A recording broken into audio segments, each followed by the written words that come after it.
ง่าของ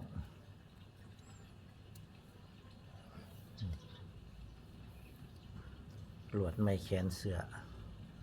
ลวดไม้แขนเสือลวดไม้แขนเสือเก่าเขาเอามาดัดให้มันซื้อดัดให้มันซื้อแล้วก็สิมาคด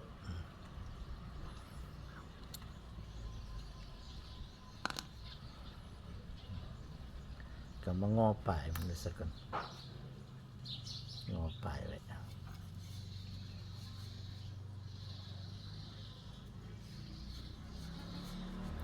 งอปลายเขาก็ส่วนงอทั้งปลายสอดลงจ่อหูไว้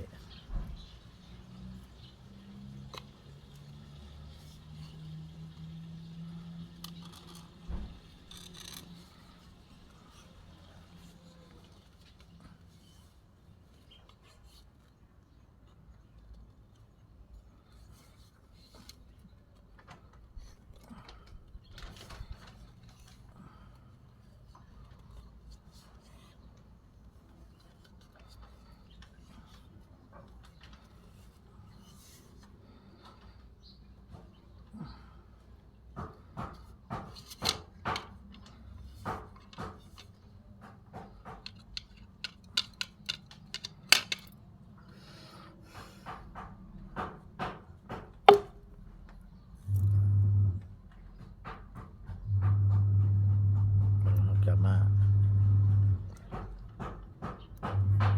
ตัดตัวนี้ออกสิดัดขึ้นก็ได้หรือตัดออกก็ได้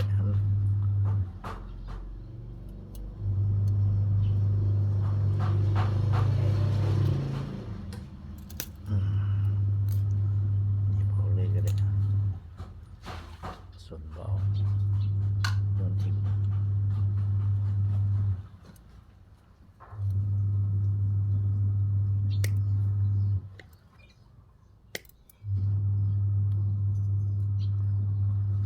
ส่วนมันนี่มันสิคมเขาก็เอา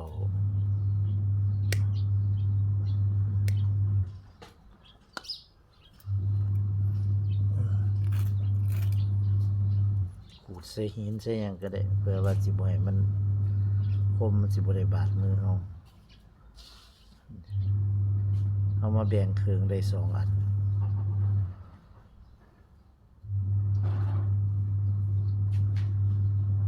สิมาตัดเครื่องให้มันได้2 อัน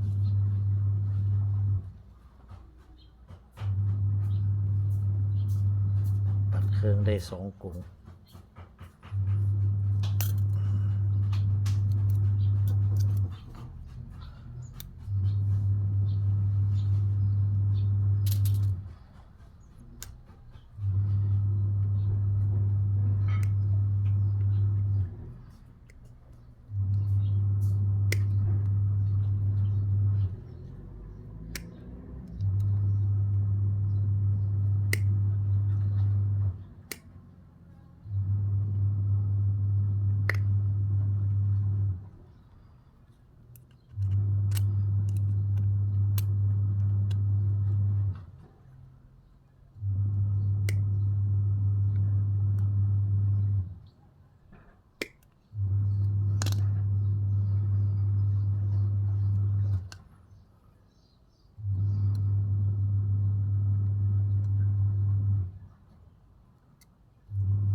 พอดีเขาก็มาถึงออก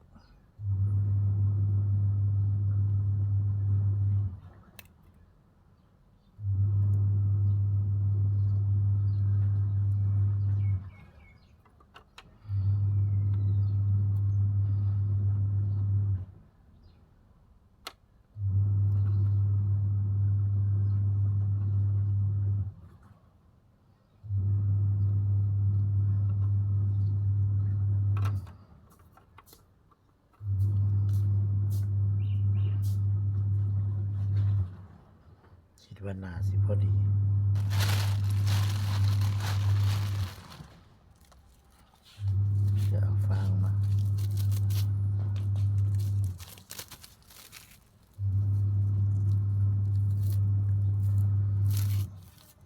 กะให้มันพอดีแล้วเราก็ฟางเขียนไว้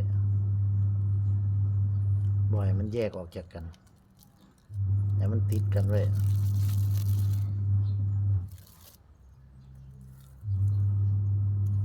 คันเ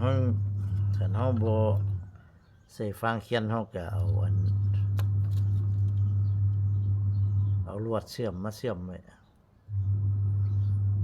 ใส่เชื่อมออกไว้เชื่อมไว้ให้มันติดกันแต่ว่าเฮาบ่มีลวดเชื่อมลวดออกเฮาบ่มีอุปกรณ์ปานนั้นเฮาก็เอาฟางนี่เขียนไว้ให้มันติดกันไว้ก็พอบ่ให้มันแยกออกจากกันซื่อนี่ล่ะ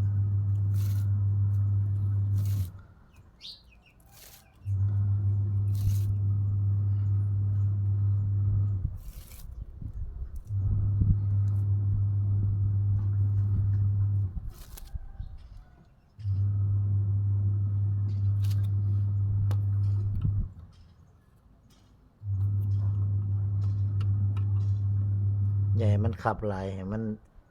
นี่กะว่าให้มันหลวมจักหน่อยแต่ว่าบ่ให้หลวมหลายมันสิหะขึ้นหะลงเป็นบางหม่องสำนี้ก็ถือว่าโอเคแล้วเราก็มาเขียนเลย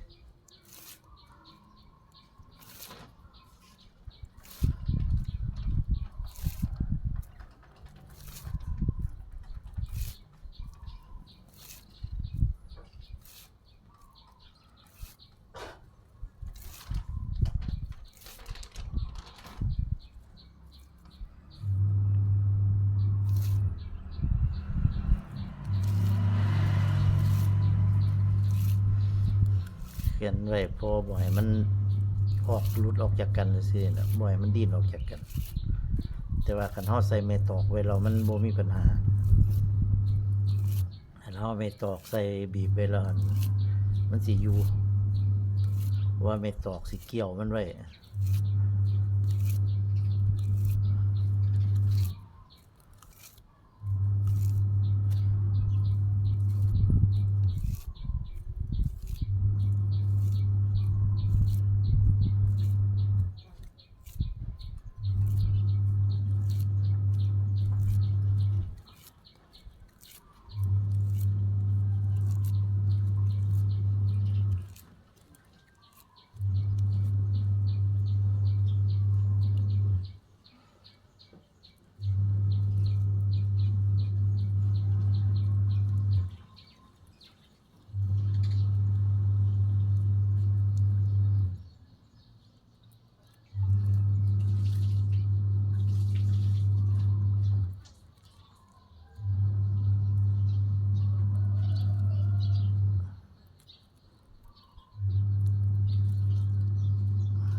หลวมไว้จักหน่อย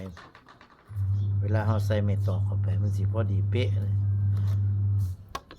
อันนี้กงเทิงนี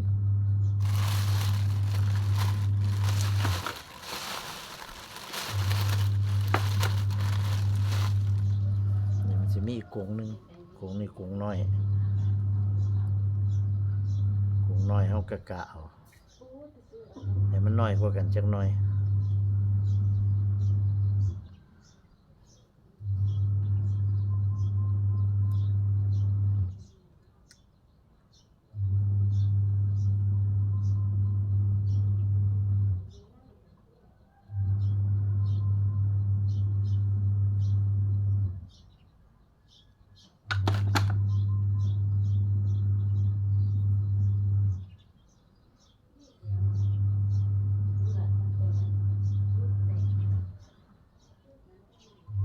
เพราะเฮากะได้ขนาดเฮาก็เขียนไว้คือกัน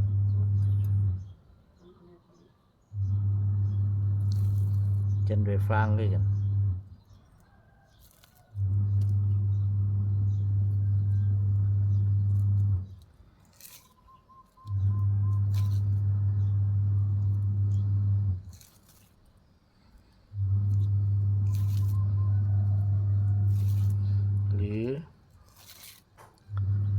ว่าเฮาบ่มีลวดเฮาหาลวดบ่ได้เฮาบ่มีลวดบ่มีเหล็กก็เฮาก็เอาไม้ตอกเอาไม้ก็ได้เหลาไม้เอาก็ได้เฮาก็เหลาไม้กลมๆแล้วก็มาคดเฮ็ดเป็นวงคือกันนี่ล่ะเฮ็ดคันเฮาเฮ็ดงาใส่ปลาคอเฮาก็เฮ็ด2กงแบบนี้อันนี้เอิ้นว่างาใส่ปลาคอกง2กงมีกงเทิงกงลุมแต่ว่าคันงาแบบงาเอียนงองานั่นหั่นก็ใส่กงเดียวมีอีกวิธีอยู่บางคนก็เจ้าก็สานเอาแบบงาบางลั่นก็มีแล้วแต่ผู้สิมักบางคนเพิ่นก็เฮ็ดแบบอีกกงหนึงก็แบบอันนึงก็แบบอันงาหิมะปอนว่าซั่นเพิ่นเอิ้น จักเป็นแบบจักเพิ่นเอิ้นจังได๋บ่มันเป็นแบบตะแหล้วห่อวงเป็นวงทั้งเทิงแล้วก็มีกงคือกันนี่ล่ะกงเดียว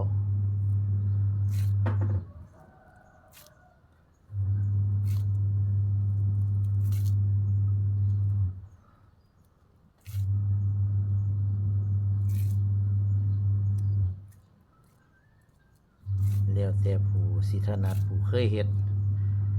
ผู้เคยใช้เคยเฮ็ดแบบใดก็เฮ็ดแบบนั้น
จำนี้ก็โอเคพี่น้องขั้นตอนต่อไปก็สิเป็นการเอาใส่แบบแล้วก็สารขั้นตอนต่อไปแต่ว่าคลิปนี้เอาให้เบิ่งตอนเฮ็ดกงเฮ็ดงาตอนดัดกงดัดงามันดัดกงงามันนี่แหละให้เบิ่งแล้วก็มาเฮ็ดกงใส่แทรกใส่ปากของเฮ็ดให้มันรวมจักหน่อยครับกับบ่ดีรวมหลายกับบ่ดีเวลาเฮาใส่เม็ดตอกเฮากะเอาเวลาเฮาใส่เม็ดตอกเข้าไปแล้วมันสิแน่นพอดีเอาสำหรับคลิปนี้ก็ให้เบิ่งส่ำนี้ซะก่อนคลิปต่อไปก็ให้พี่น้องติดตามต่อไปอันนี้เม็ดตอกสารสิเอาไปแช่น้ำไว้จักหน่อยให้มันนุ่มแล้วก็สิเอาขึ้นมาสารสำหรับคลิปนี้ก็ขอจบไปเพียงแค่นี้ก็สวัสดีครับ